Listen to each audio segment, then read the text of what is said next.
Generally ఇప్పుడు ఈ గేమ్‌లోని తర్వాత మామూలుగా అంటే ఫస్ట్ రౌండ్ నుంచి చూస్తున్నాను. అందరి మధ్య అండర్‌స్టాండింగ్ చాలా చాలా హ్యాపీగా ఉంది. ఎందుకంటే వాళ్ళందరూ ఒక హ్యాపీ ఎన్విరాన్మెంట్‌లో ఉన్నాము. ఎప్పుడైనా అంటే మీ లైఫ్‌లోని మీకు హార్డ్ టైమ్స్ వచ్చినప్పుడు మీ పార్ట్నర్ మీతోని ఎలా ఉన్నారు తెలుసుకోవడానికి అడుగుతానన్నమాట. So let me start with Emmanuel and Varsha. నా లైఫ్ లో అయితే ఈ 2024 ఎప్పుడు ఇలా ఉండకూడదు. ఎన్ని వచ్చినా మనం ఫేస్ చేయగలుగుతాం, కానీ మనకి ఇష్టమైన పర్సన్ తో ఏదైనా ప్రాబ్లం వచ్చిందంటే ఇక్కడ తట్టుకోలేం.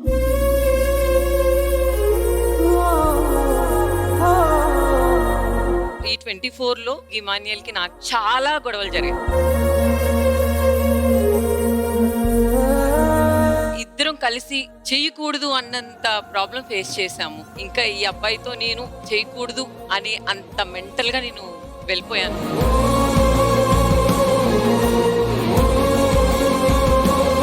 ఇన్స్టాగ్రామ్ లో కూడా మేమిద్దరం బ్లాక్ చేసుకొని ఆల్మోస్ట్ 1 year అయింది. మనకి నచ్చిన వాళ్ళు ఏదైనా మాట అంటే గనక అస్సలు తట్టుకోలేదు.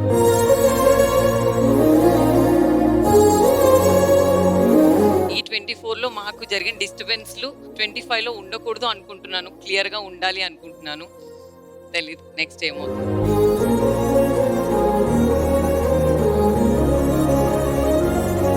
24లో నిజంగానే మాకు డిస్టర్బెన్సెస్ వచ్చాయి. ఫస్ట్ నుంచి ఉంటాయి మాకు చిన్న చిన్నవి. సో 24లో ఇంకొంచెం ఎక్కువైనాయి అవి. ఒక పాయింట్ ఆఫ్ టైం కి తనతో చేయడం నాకు కూడా ఇష్టం లేదు అనిపించింది.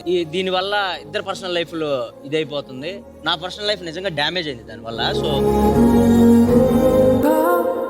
ఎక్కడికి వెళ్ళినా దీని నుంచి బయటకు రాలేకపోతున్నా. ఎందుకంటే నేను ఏం చేసినా ఇద్దరి మీద పడుతుంది అది. ఇది లేకుండా నేను యాక్టింగ్ చేయగలను కదా, నేను కామెడీ చేయగలను కదా, ఇవన్నీ ఎందుకు అని నాకు పర్సనల్గా అనిపించింది. సో అదే ఎక్కువ డిస్టర్బెన్సెస్ ఉన్నాయి. సో 25 నుంచి మంచిగా ఉండాలని నేను కోరుకుంటున్నాను. అంత మించేయాలి. సార్ట్ అవుట్ అవ్వాలని మనస్ఫూర్తిగా కోరుకుంటున్నాను. All the best. విక్రమ్ గారు అండ్ శివాని. ఒక ఇయర్ మాకు జీవితంలో రాకూడదు మళ్ళీ అని ఎందుకు అనుకుంటున్నాం అంటే అది తనకి యాక్సిడెంట్ అవ్వడం. నా ముందు కారులో శ్రీవాణి ఉంది. నా కూతురు నన్ను లేపి నాన్న అమ్మకారికి యాక్సిడెంట్ అయింది అనగానే శ్రీవాణిలో చూడగానే ఫుల్ బ్లడ్తో ఉందన్నమాట. అప్పుడు అసలు నేను ఏం చేసిన ఒక 3 days నాకు తెలియదు. శ్రీవాణి మళ్ళీ స్టిచెస్ పడి ఏమండి అని నన్ను పిలిచేదాకా నా నోట్లో మాట్లాడలేదు. 3 days హాస్పిటల్ ఉన్న తర్వాత మేము అనుకున్నాను అనమాట, శివాని మనం ఎప్పుడైనా ట్రావెల్ చేసేటప్పుడు నువ్వు నేను నన్ను కలిసి వెళ్ళకూడదు.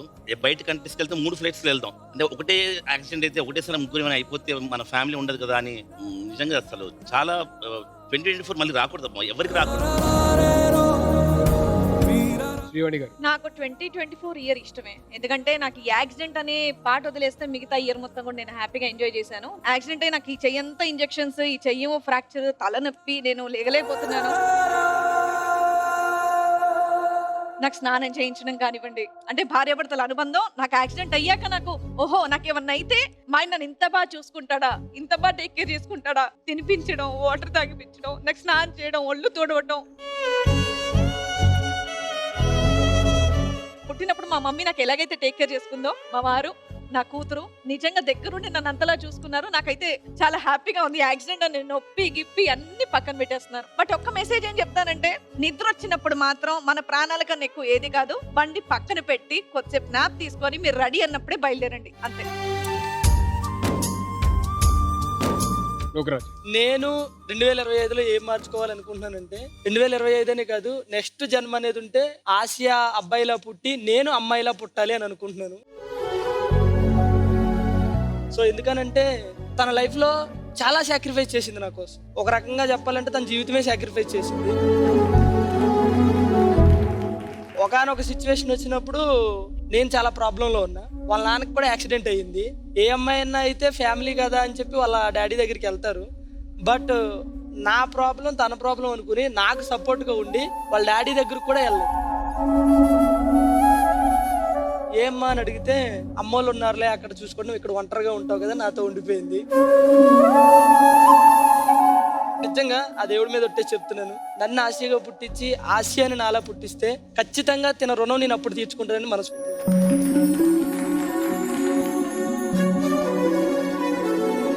నేను తెలిసి తెలియక నా దగ్గర ఉన్న అమౌంట్తో మా ఇల్లు వర్క్ స్టార్ట్ చేసిన అన్న ఊర్లో అమ్మ నాన్నకి. తర్వాత సడన్ గా అకౌంట్లో 20 రూపీస్కి వచ్చింది నా అకౌంట్ బ్యాలెన్స్. ఎవరిని ఇప్పటిదాకా డబ్బులు అడగలేదు. సో అలాంటి టైంలో నేను ఏం చేయాలి, ఎవరిని అడగాలో తెలియట్లేదు. ఏందమ్మా ఎందుకు డలుగున్నావు అంటే, నీకు నేనున్నా, నువ్వు పని స్టార్ట్ చేయి, నీది ఇల్లు కంప్లీట్ అయిపోయే వరకు నీతో నేనుంటా అని చెప్పి స్టిల్ ఇప్పటికీ నాకు చాలా ధైర్యంగా ఉన్నా, నా అకౌంట్లో బ్యాలెన్స్ లేకపోయినా కూడా. సో ఈ జన్మకే కాదు, వచ్చే జన్మ కూడా నువ్వే నా తోడు ఉండాలని కోరుకుంటున్నా. ఏక్నాథ్ గారు. మా లైఫ్లో మేము వద్దు అంటే ఇలాంటి సిచ్యువేషన్ మళ్ళీ ఇంకోసారి ఫేస్ చేయకూడదు అనుకున్నది ఏంటి అంటే, పెళ్ళైన తర్వాత అందరూ పిల్లలు ఎప్పుడు అని అడుగుతూ ఉంటారు. కానీ మేము ఏమనుకున్నాం అంటే, పెళ్ళికి ముందే పిల్లలు ఇప్పుడే వద్దు, మనం సెటిల్ అయిన తర్వాత ఆలోచిద్దామని అనుకున్నాం. కాకపోతే ఇమీడియట్గా కొన్ని మంత్స్కే తను ప్రెగ్నెంట్ అయింది. సో ఓకే కంటిన్యూ చేద్దాం దీన్ని అనుకున్నాం. కాకపోతే తనకు ఒక ఇన్ఫెక్షన్లా అయ్యి రాంగ్ సైడ్లో ప్రెగ్నెన్సీ ఫామ్ అవడం వల్ల అది తీసేయాల్సి వచ్చింది. తనకేంటి అంటే ఏదైనా ఫీవర్ వచ్చినప్పుడు ఇంజెక్షన్ చేయాలన్నా చాలా భయపడుతుంది. కానీ ఆ టైంలో లాప్రోస్కోపిక్ సర్జరీ చేయాలని చెప్పారు తను. అంటే అసలు ఎలా ఫేస్ చేస్తుందా అనుకున్నాను. అందులోనూ నేను ఆ రోజు షూట్కి వెళ్ళాల్సి వచ్చింది, అక్కడ ఉండలేకపోయాను తన పక్కన. షూట్కి కూడా వెళ్ళొచ్చాను. ఇది నా లైఫ్లో ఇంకోసారి ఈ సిచ్యువేషన్ రిపీట్ అవ్వకూడదు అనుకున్నప్పుడు మేము ఎలా అనుకుంటామంటే, మనం పిల్లల్ని పెంచగలం అనుకుంటేనే మనం పిల్లల్ని కందాం. కానీ చాలా మంది అడుగుతుంటారు పిల్లలు ఎప్పుడు కంటారు అని. వాళ్ళు జస్ట్ అడిగేస్తారు. కానీ చూసుకోవాల్సింది చేయాల్సింది మేం కాబట్టి అలా ఎవరిని ప్రెజర్ చేయొద్దు. మాకు ఉంటుంది పిల్లల్ని కనాలని, కాకపోతే వి నీడ్ సమ్ టైం. మెయిన్గా పిల్లల్ని కనాలి అంటే నాకన్నా తను మెంటల్గా ప్రిపేర్ అయి ఉండాలి. సో నేను ఎప్పుడు ఆ విషయంలో తనని అడగలేదు కూడా. వీళ్ళందరూ అడుగుతున్నారు పిల్లల్ని కందామా వద్దా అని కూడా. సో ఎప్పుడు ఎవరిని ఫోర్స్ చేయకండి పిల్లల విషయంలో.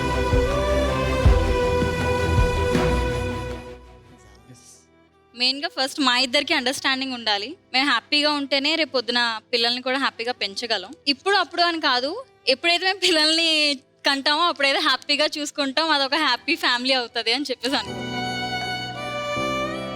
మేబీ 25లో కూడా అవ్వచ్చు. All the best. Thank you.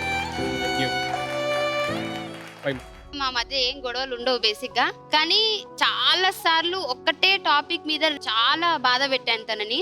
ఎన్నిసార్లు నేను రిపీట్ చేసినా గానీ నన్ను మార్చుకోవాలని చూసాడు, కానీ వదులుకోవాలని ఎప్పుడు చూడలేడు. అది నేను ఈ ఇయర్ నుంచి మార్చుకొని అసలు మళ్ళీ అలాంటి తప్పు నేను ఎప్పుడు చేయనని నేను నీకు మాటిస్తున్నాను. సో తను చెప్పినట్టుగా నా లైఫ్లో అదే ఫస్ట్ నేను బాధపడ్డాను నా లైఫ్లో ఇంత ఈ ఏజ్ వరకు.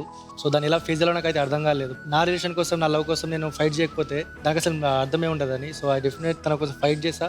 ఇంట్లో కూడా అంతా ఓకే అయింది. ఇప్పుడు soon we're going to marry. ఇప్పుడు ఎక్స్పెక్ట్ చేయొచ్చు పెళ్లి Jan or Feb. Okay congratulations both of you. Okay Shiv గారు. 2024లో చేదు జ్ఞాపకాలు అయితే ఏం లేవు, కానీ అంతా మంచిగా జరిగింది దేవుడి దయ వల్ల.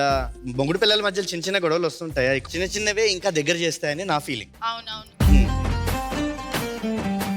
But 2024 it's like our best year అని అయితే మేము చెప్పగలుగుతాం. బికాస్ మా ఇంట్లో చిన్న ప్రిన్స్ వచ్చాడు కాబట్టి this will be like best year complete family అయినందుకు. సో వచ్చాడు, ఇక్కడ ఉన్నాడు. Will get it.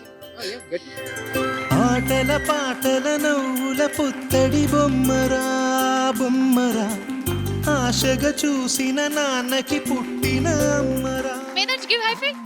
Give high ఫై. నాకు కాదు మా మేధాంష్ బూచోడు కాదమ్మా. హరిని Medhansh Nandan. So that's your best moment yes of 2024. 2024 లో best because it's complete family అయింది కాబట్టి ఇయర్ ఎప్పటికీ అలా గుర్తుండిపోతుంది.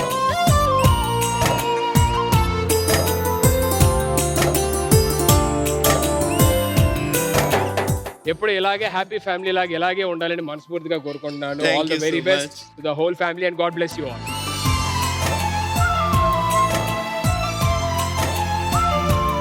చాలా చాలా thanks for sharing your personal memories here and all the very best for your careers and God bless you everybody. Thank you.